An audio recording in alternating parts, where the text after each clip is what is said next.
We are back with our soon-to-be members of Congress, and joining them, Senator Chris Coons of Delaware, Congressman Steve Israel of New York, and retiring Congresswoman Michelle Bachmann of Minnesota. Let me just quick wrap up with Congressman-elect Curbelo, and tell me, like, 2 years from now, what do you want to say you did? So I think a lot of the ideas we heard in the last segment are wonderful, but there's an overarching issue that I think it's important here. In every poll, we see that 2/3 of the American people think the country's on the wrong track, despite the fact that we're in an economic recovery. And I believe that a big part of the reason is that they don't trust their government. They don't think their government can work for them. They think their government's incompetent. So I hope that we can show in the next Congress that, like Clinton and Gingrich, we can work past our differences to move forward some solutions, like Reagan and O'Neill. I think that's the model that we have to look at and hope that we can get across some bills across the finish line so that the American people once again believe in this political system. Congressman Gallego. I think the best way to do that is to prove it and do it in a bipartisan manner in 3 areas. One, fix the VA. As an Iraq War veteran, it's a bipartisan issue. A lot of us are still hurting from how the VA has treated us over the last couple of years. I think we could all come across the aisle and work together on that. Fix comprehensive immigration reform. Everybody says we want it. Everyone says we need it. Well, let's just get it done. We have a bill. It's sitting on Speaker Boehner's desk. If he wants it, let's get moving on that. And two, let's improve and protect the Affordable Health Care Act. If everyone agrees to that, we do those three things, I think we can start building that trust that we need. Sounds so simple, Senator. What have you guys been doing? Well, we've been doing a lot. We've actually taken up, discussed, and passed, as the Congressman just mentioned, a broad, comprehensive immigration bill on a bipartisan basis that has sat unaddressed more than a year. We've got good ideas. We were discussing them with the incoming Congressman about how to invest in infrastructure. And frankly, we've got great bills for how to improve manufacturing, bipartisan bills in both houses. So there are things we can pick up and move forward. A lot of us in the Senate over the last 4 years have said the challenge was Speaker Boehner and the real difficulties he had managing his own caucus. He would come to the table with the president, negotiate a compromise, and then couldn't deliver his caucus.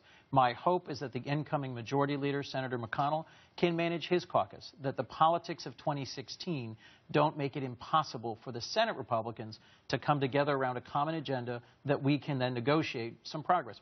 Congresswoman Bachmann, I want to get you because you're we don't want to call you guys the seniors, right? But you know, you're the Republican and are already sitting Congress people.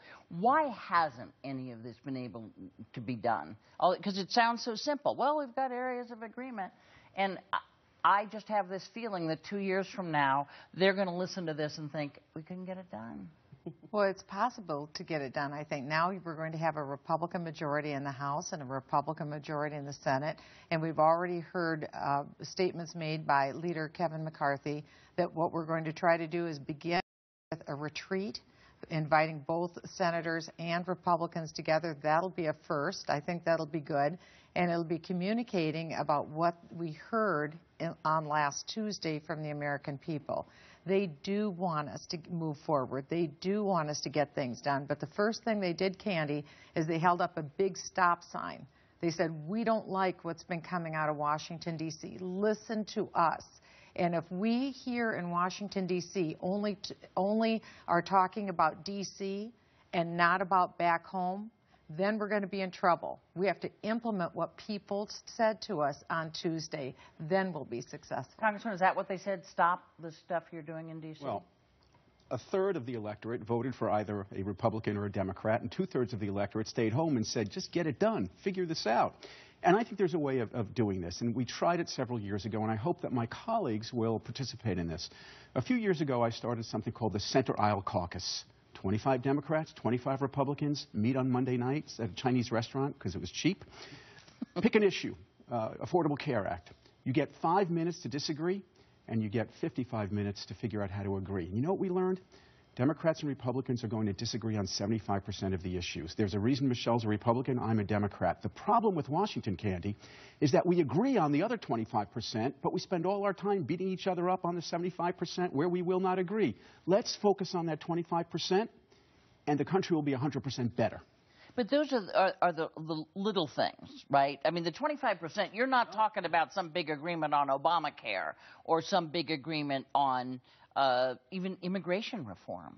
Well, the things we can do that would make a real difference for jobs for the middle class, improving the minimum wage, improving access to higher education and the affordability of college, investing in our roads and bridges and ports, growing manufacturing. There are bipartisan ways forward on those.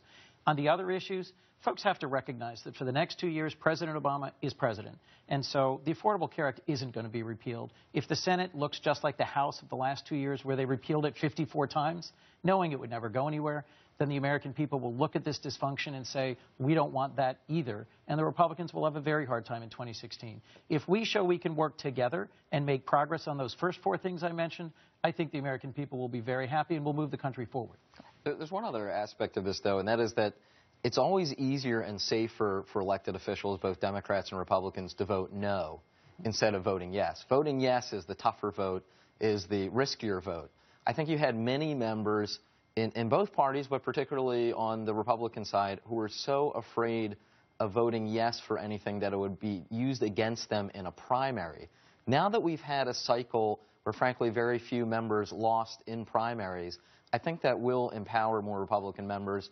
It'll empower Mitch McConnell and Speaker Boehner to kind of have a more cohesive unit within their caucuses.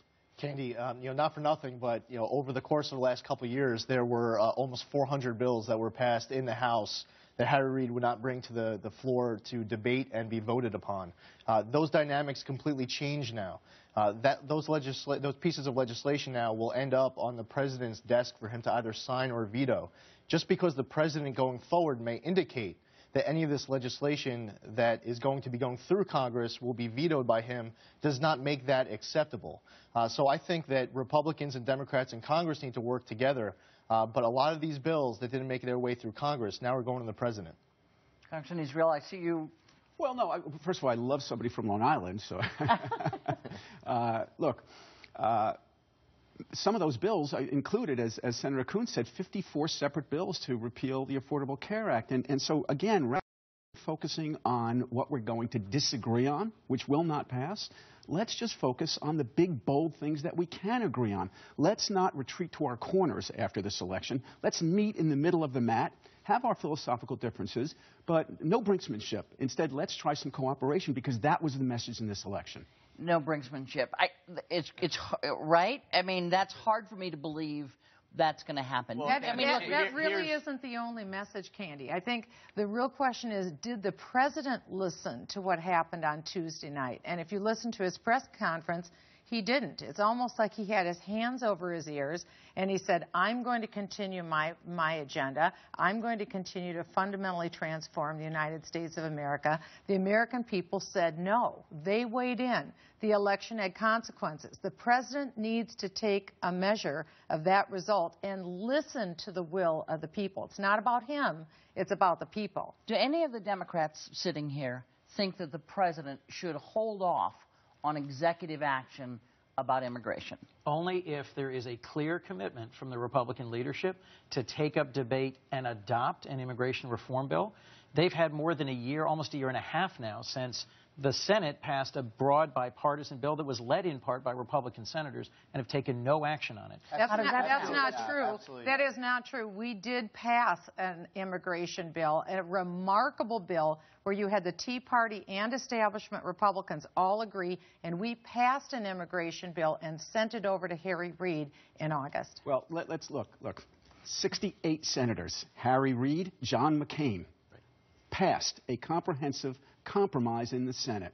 Now, my Republican colleagues, they are free to vote for it or against it in the House of Representatives, but the leadership of the House of Representatives owes us a vote. Vote your conscience. Vote yes, vote no.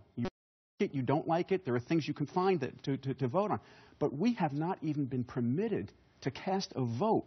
And we're getting paid to deliver for our constituents the Senate and vote, cast a vote on the 400 bills, including the immigration bill that we sent over. There's another immigration bill. The front lines of immigration in Arizona, I can tell you, we're all very frustrated. But when we see our two senators, both Republicans, McCain and Flake, leading a compromise bill and it goes nowhere, it shows us that there's a lot more work that the Republicans need to do. Let me get you all to just sort of rest your seats Candy, we're all getting along, and things have changed now with the new members. It's working perfectly so far. That's right. Listen, we have to take a quick break. I want to talk about leadership in the House and the Senate coming up in this new Congress.